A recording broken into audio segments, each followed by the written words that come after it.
Bienvenue à nouveau dans l'émission. Nous recevons aujourd'hui Jeffrey Sachs pour discuter des négociations visant à mettre fin à la guerre en Ukraine. Comme nous pouvons le constater, Witkoff et Kushner sont arrivés à Moscou, où ils vont rencontrer le président Poutine pour discuter des moyens de mettre un terme à la guerre. Je me demandais à quel point vous êtes optimiste quant à ces discussions, car un obstacle majeur à un accord est bien sûr que les Européens, en particulier, exigent des garanties de sécurité très solides pour l'Ukraine. La conviction est que la sécurité dépend alors de la dissuasion de la Russie par l'OTAN en Ukraine, tandis que toute discussion sur le rétablissement de la neutralité de l'Ukraine est perçue comme une capitulation. Dans cet état d'esprit, pensez-vous que les négociations de paix puissent réellement aboutir?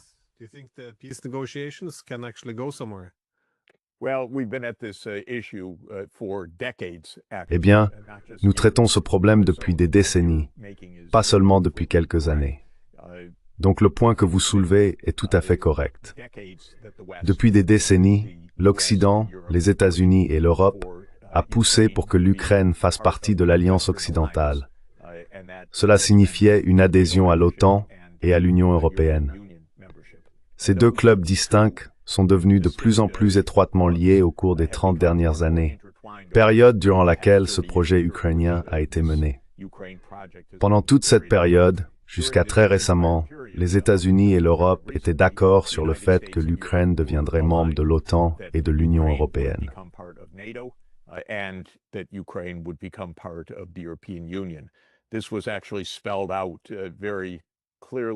Cela a en réalité été clairement exposé par Zbigniew Brzezinski en 1987 dans son livre Le Grand Échiquier, ainsi que dans son article Une grande stratégie pour l'Eurasie.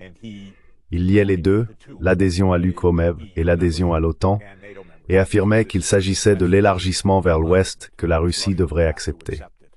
Or, la Russie ne l'a pas accepté. La Russie s'y est opposée dès 1991 à peu près. Lorsque ce projet est devenu concret au milieu des années 1990, la Russie s'y est opposée, et elle s'y oppose depuis. Ce qui est également vrai, c'est que l'Ukraine a toujours été divisée en interne sur cette question. L'Ukraine elle-même est un mélange de langues et d'ethnicités nationalistes ukrainiennes à l'ouest et de populations ethniquement russes au sud et à l'est, dans le Donbass.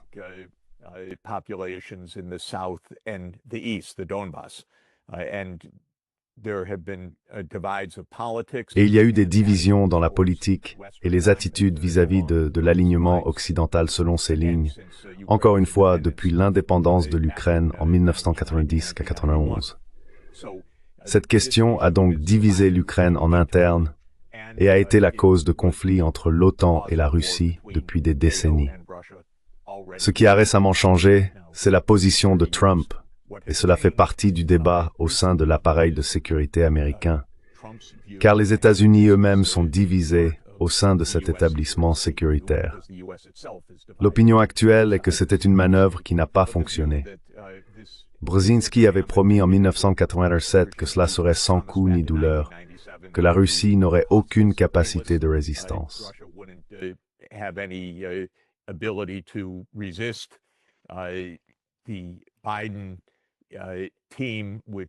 L'équipe de Biden, qui a dirigé l'effort de guerre depuis l'escalade de la Russie en février 2022, pensait que la Russie s'effondrerait rapidement, soit sur le champ de bataille, soit économiquement, soit politiquement. Ce que Trump et certains de ses proches ont compris, c'est que cette stratégie de 30 ans a échoué parce que la Russie avait répété à plusieurs reprises qu'il s'agissait pour elle d'une question existentielle.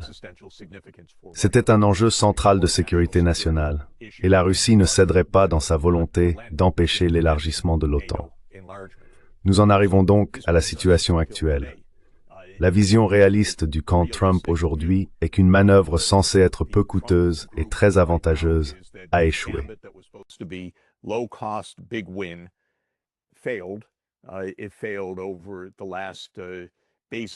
Cela a échoué au cours des 30 dernières années, mais plus précisément au cours des 11 dernières, parce que les États-Unis ont installé un régime pro-OTAN en Ukraine en février 2014.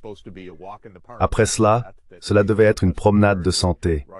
L'OTAN devait simplement s'élargir et la Russie devait reculer. Les États-Unis disent maintenant « assez, c'est assez ». Nous avons d'autres choses à faire, d'autres intérêts dans le monde.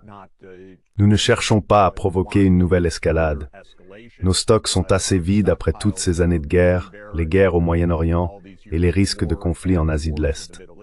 Il est temps de reconnaître que cela était effectivement existentiel pour la Russie. Pour l'Occident, c'était une ambition.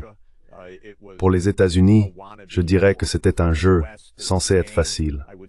Cela n'a pas fonctionné. Le groupe Trump veut donc y mettre fin et limiter les pertes.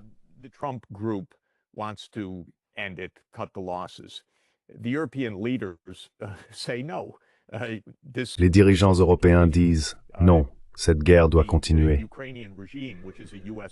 Le régime ukrainien, qui est un régime installé par les États-Unis, dit peut-être encore plus naturellement « Non, cette guerre doit continuer ». Le régime dépend entièrement de la poursuite de la guerre. Zelensky n'a aucune perspective politique dès que la guerre prendra fin. Cela a été une machine à corruption lucrative, en plus de tous les autres problèmes. L'énigme pour beaucoup d'entre nous est de savoir pourquoi les Allemands, les Français, les Britanniques, et par là, je ne parle pas des populations, mais du petit groupe dirigeant, sont si déterminés à mener une bataille perdue d'avance qui a coûté au moins 2 millions de victimes ukrainiennes. C'est un désastre. Pourquoi sont-ils si désireux de poursuivre cette bataille? Je dirais 2 ou 3 choses à ce sujet.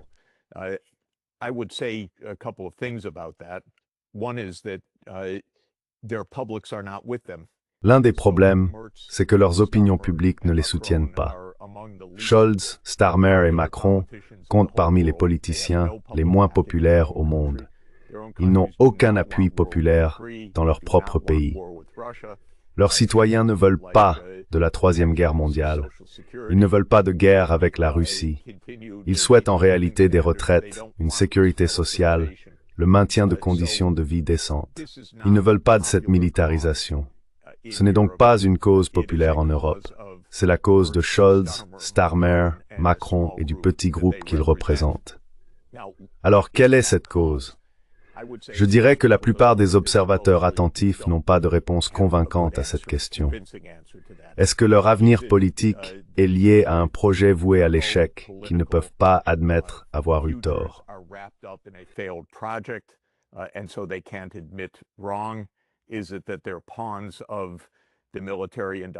Est-ce qu'ils sont les pions du complexe militaro-industriel, le leur et celui des États-Unis? Quand je regarde Merz et que je l'écoute, j'ai presque l'impression qu'il s'agit d'un Allemand voulant se venger de la Russie pour la Seconde Guerre mondiale. Cela peut paraître un peu dur, mais Merz est vulgaire. C'est un va-t-en-guerre.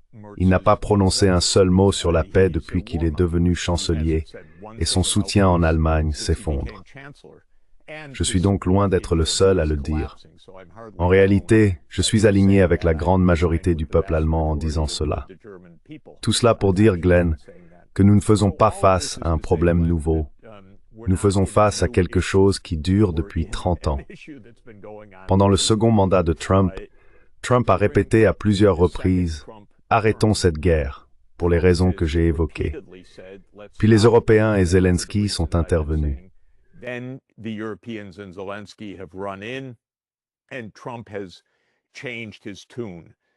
Et Trump a changé de ton, reflétant non seulement ses sautes d'humeur et sa grande volatilité, mais aussi le fait que l'appareil sécuritaire américain est divisé.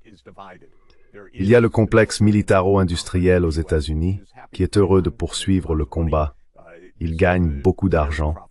C'est une guerre très lucrative pour les entrepreneurs de la défense, ainsi que pour les sénateurs et les membres du Congrès qui les soutiennent. Donc quand on demande « Est-ce la fin ?» Logiquement, cela devrait l'être. Mais Trump a reculé chaque fois qu'il a dit à ses homologues russes « Mettons fin à cela sur la base de la neutralité de l'Ukraine ». La question est de savoir s'il reculera encore une fois. J'espère que la guerre prendra fin, afin de sauver l'Ukraine de cette guerre terrible, erronée, vaine et apparemment perpétuelle, qui dure maintenant depuis bien plus d'une décennie, et de ce projet plus vaste qui se poursuit depuis 30 ans.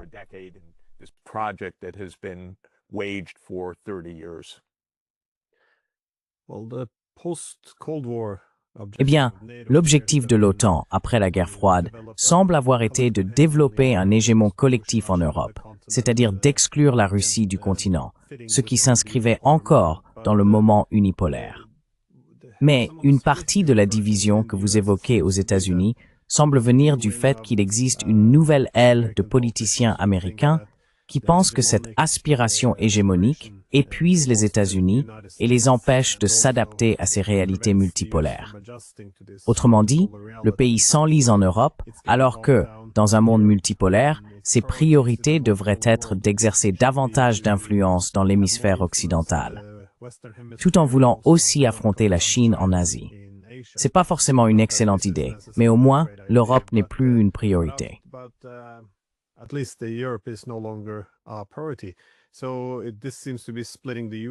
Cela semble donc diviser les États-Unis, mais cela semble aussi être un sujet qui met les Européens très mal à l'aise, car il n'existe pas vraiment de plan clair pour le rôle de l'Europe après la fin de l'unipolarité, c'est-à-dire après que les États-Unis auront relégué l'Europe au second plan et se seront partiellement retirés du continent.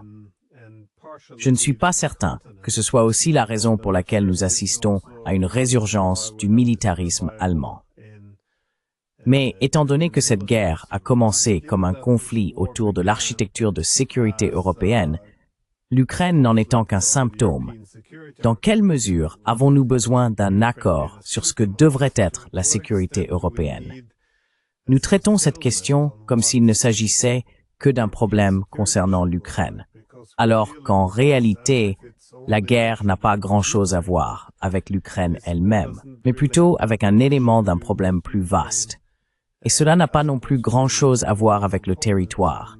Il ne semble pas que nous abordions le fond du problème.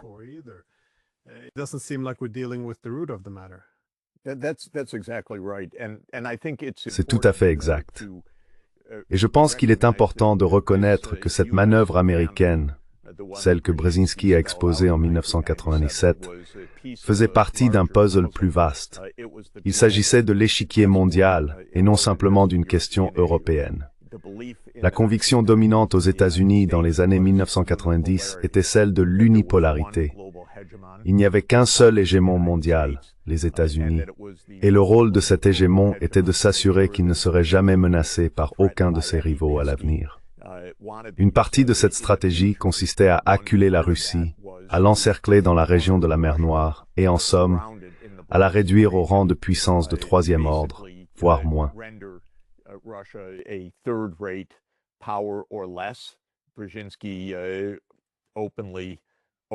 Brzezinski parlait ouvertement de la Russie se fragmentant en plusieurs pays faibles, des entités séparées qui seraient réunies sous une forme de confédération, non pas même une fédération, mais une confédération composée d'une Russie européenne, d'une Russie sibérienne et d'une Russie de l'Extrême-Orient. Il rêvait donc que les États-Unis dirigeraient le monde, et cela en faisait partie. Les véritables rêveurs, les illusionnistes, sont devenus connus sous le nom de néoconservateurs. Ils pensaient que les États-Unis réduiraient la Russie à une puissance de troisième ordre ou la briseraient complètement, et que les États-Unis domineraient le Moyen-Orient. Cela constituait une part importante du projet, notamment avec une orientation sioniste, car les États-Unis sont entrés en guerre à plusieurs reprises au nom du Grand Israël, ce qui est étrange et presque inimaginable, mais faisait partie du programme néoconservateur.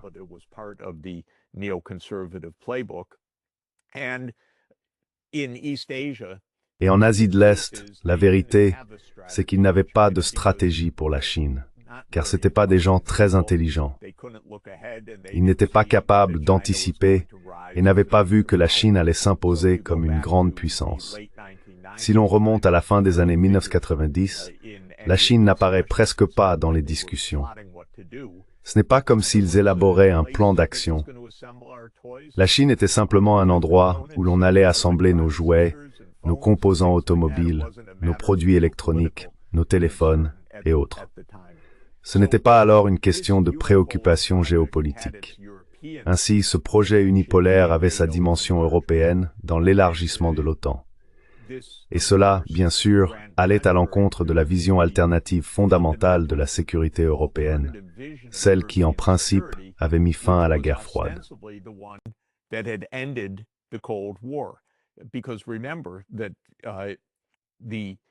Souvenez-vous, la fin de la guerre froide a été la réunification allemande en 1990, fondée sur le cadre 2+4. L'objectif de ce règlement était la sécurité indivisible en Europe, qu'il n'y aurait pas de bloc. En fait, les États-Unis et l'Allemagne ont été très explicites. L'OTAN ne jouerait plus aucun rôle de bloc stratégique à l'avenir. Les États-Unis ont dit à Gorbatchev, « Nous ne profiterons pas de votre décision unilatérale de mettre fin au pacte de Varsovie, ni de votre faiblesse économique et financière du début des années 1990. Nous aurons une sécurité indivisible. » Plusieurs traités et accords, dans le cadre de l'Organisation pour la sécurité et la coopération en Europe, ont défini ce type de sécurité indivisible.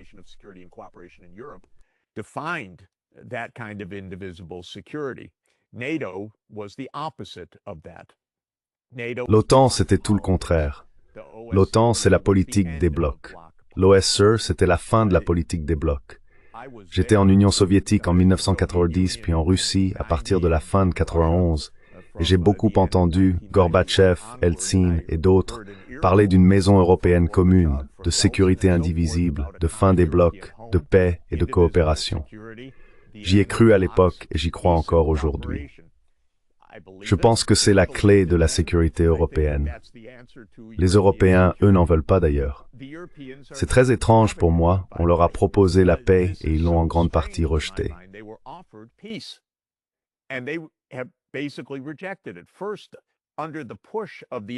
D'abord, sous la pression des États-Unis, ils ont dit « Oui, nous préférons l'hégémonie américaine à une maison européenne commune ». Ils ont fait ce choix. Ils avaient des scrupules et des réserves. Le véritable affrontement a eu lieu lors du sommet de l'OTAN à Bucarest en 2008, lorsque les États-Unis ont déclaré « C'est le moment, nous allons pousser l'OTAN à s'étendre à l'Ukraine et à la Géorgie ». La chancelière Merkel et le président Hollande ont dit que ce n'était pas une très bonne idée. George Bush a tenu bon et a dit « Nous allons le faire ». Ils ont répondu « D'accord, nous allons le faire ». C'est à ce moment-là que l'hégémon américain a prévalu et que l'idée d'une sécurité indivisible a complètement disparu. Ainsi, lorsque l'on se demande ce que signifie aujourd'hui la sécurité pour l'Europe, celle-ci a besoin d'un dispositif de sécurité qui ne soit pas fondé sur des blocs.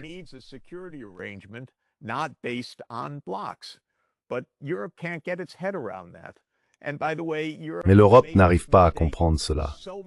Et d'ailleurs, l'Europe a commis cette erreur tant de fois. Il y a une sorte d'entêtement obstiné en Europe. Je relis justement l'histoire de la Pologne, qui a refusé de conclure un accord de sécurité commun avec l'Union soviétique en 1939, alors même que l'Allemagne nazie s'apprêtait à détruire la Pologne. Mais la Pologne détestait tellement les Russes qu'elle n'a même pas envisagé de se tourner vers l'Union soviétique pour sa protection en 1939. Si l'on y repense, c'est complètement suicidaire. Et l'Europe est simplement un endroit difficile. Tout le monde se déteste et donc ils ne peuvent pas imaginer une sécurité collective. Ils ne peuvent pas imaginer une sécurité indivisible. Maintenant, que recommanderais-je à ce sujet?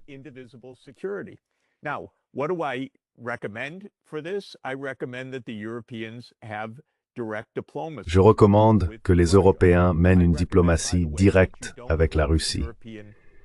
Et d'ailleurs, je recommande de ne pas confier la sécurité européenne littéralement entre les mains de quelques politiciens des États baltes. Ce serait placer la politique européenne entre les mains des personnes les plus farouchement russophobes de tout le continent. Mais si l'Europe maintient sa russophobie, il n'y aura pas de sécurité pour l'Europe. Et si l'Europe ne s'engage pas dans la diplomatie, il n'y aura pas de paix pour l'Europe, quoi que fassent les États-Unis. Donc lorsque vous me demandez quel devrait être l'arrangement de sécurité européen, c'est que les Européens comprennent que la Russie ne va nulle part. La Russie fait partie de l'Europe.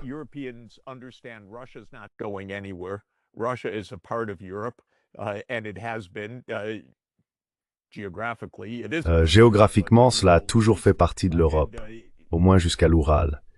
Et sur les plans militaires, culturels, diplomatiques, géopolitiques, financiers et économiques, c'est bien le cas.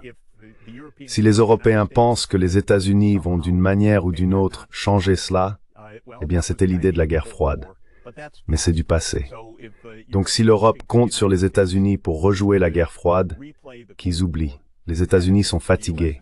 Ils ont d'énormes déficits budgétaires. La Russie n'est pas perçue, même si elle l'était à tort à l'époque, comme une menace communiste mondiale. Les États-Unis ne s'intéressent tout simplement pas aux haines européennes. Ils devraient donc parler avec les Russes et comprendre ce que signifie réellement leur sécurité indivisible.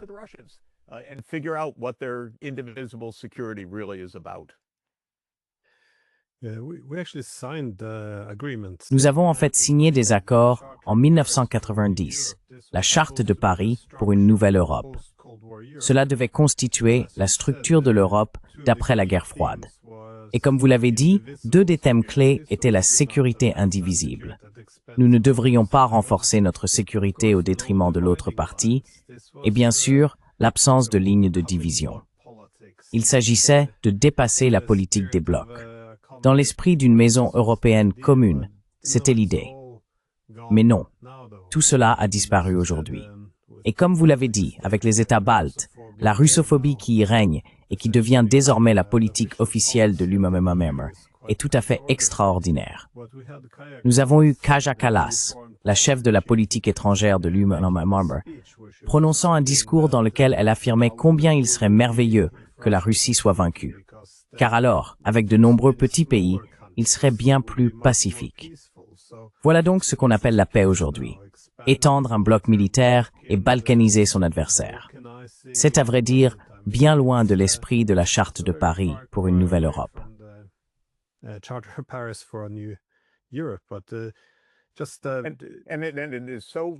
Et c'est tellement douloureux pour moi, car ayant fait partie du groupe de stratégie économique de Gorbatchev en 1990, ayant proposé d'aider à la transformation économique du système soviétique défaillant vers un système fonctionnel, et ayant vu cette proposition rejetée par l'Occident, j'ai tout observé.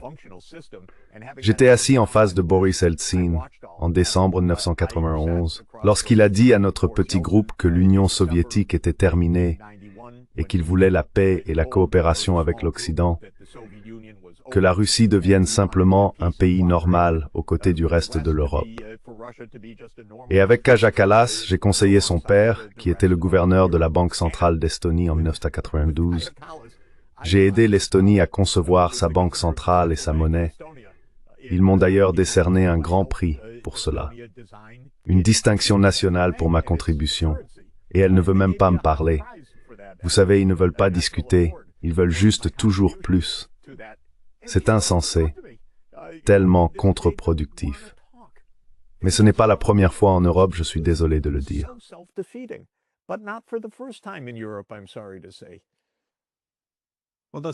Eh bien, c'est juste ma dernière question rapide. Voyez-vous cela comme lorsque les dirigeants européens disent que la Russie prévoit d'attaquer une fois qu'elle en aura fini avec l'Ukraine, qu'elle viendra ensuite pour nous, et que c'est pour cela qu'il faut la combattre maintenant. Le croient-ils vraiment ou pas? Est-ce de la posture?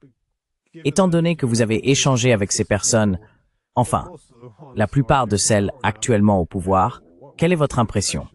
Parce que d'un côté, s'ils veulent prolonger un peu la guerre, ils doivent vendre ces récits. Mais parfois, on a l'impression qu'ils croient réellement à ce qu'ils racontent eux-mêmes. C'est donc très difficile à dire, car à certains moments, ils ont affirmé exactement le contraire. Ils ont reconnu que créer une Europe sans la Russie deviendrait inévitablement une Europe contre la Russie. Je crois qu'Angela Merkel avait fait ce commentaire. Alors y croit-il vraiment, ou est-ce simplement de la posture?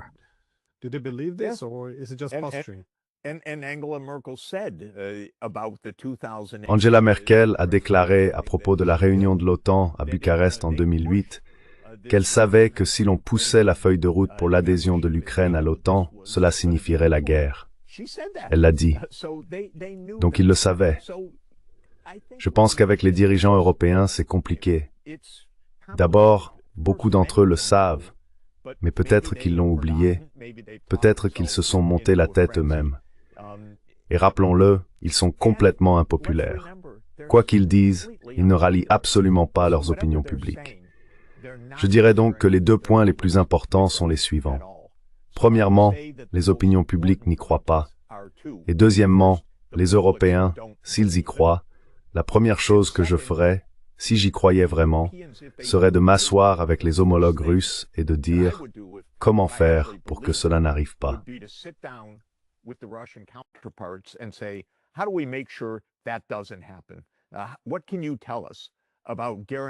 Que pouvez-vous nous dire des garanties pour nous si nous garantissons votre sécurité en arrêtant l'élargissement de l'OTAN?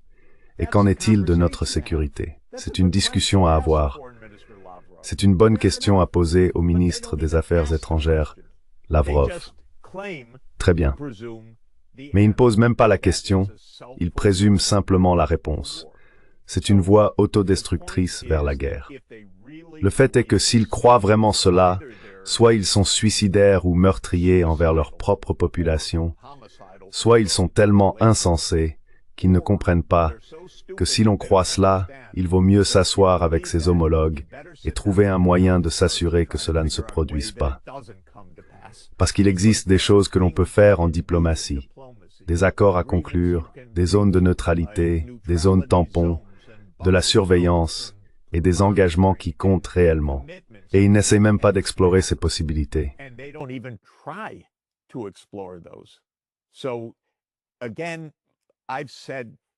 Encore une fois, j'ai dit à mes amis européens que je connais, que faites-vous? Allez parler avec vos homologues. Ensuite, vous pourrez prendre des décisions non pas fondées sur vos préjugés, vos affirmations, vos politiques intérieures mensongères ou vos illusions, quoi que ce soit, mais au moins sur la base de quelques faits que vous pouvez discerner. Mais la vérité, c'est que la diplomatie européenne n'est pas si impressionnante dans l'histoire. La tendance à la guerre est extraordinaire. L'incapacité à dialoguer est absolument extraordinaire. Et même lorsqu'il y a un véritable risque, ils ne savent même pas comment l'affronter de manière réaliste.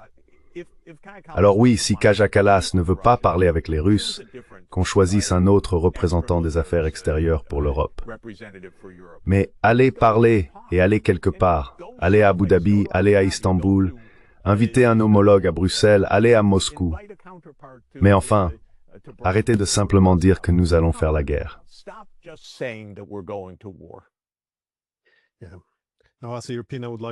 Maintenant, en tant qu'Européen, j'aimerais voir l'Europe davantage représentée dans les institutions internationales. Mais en même temps, je reconnais aussi que Kaja Kallas ne représente pas les intérêts des Européens. Merci donc beaucoup d'avoir pris le temps.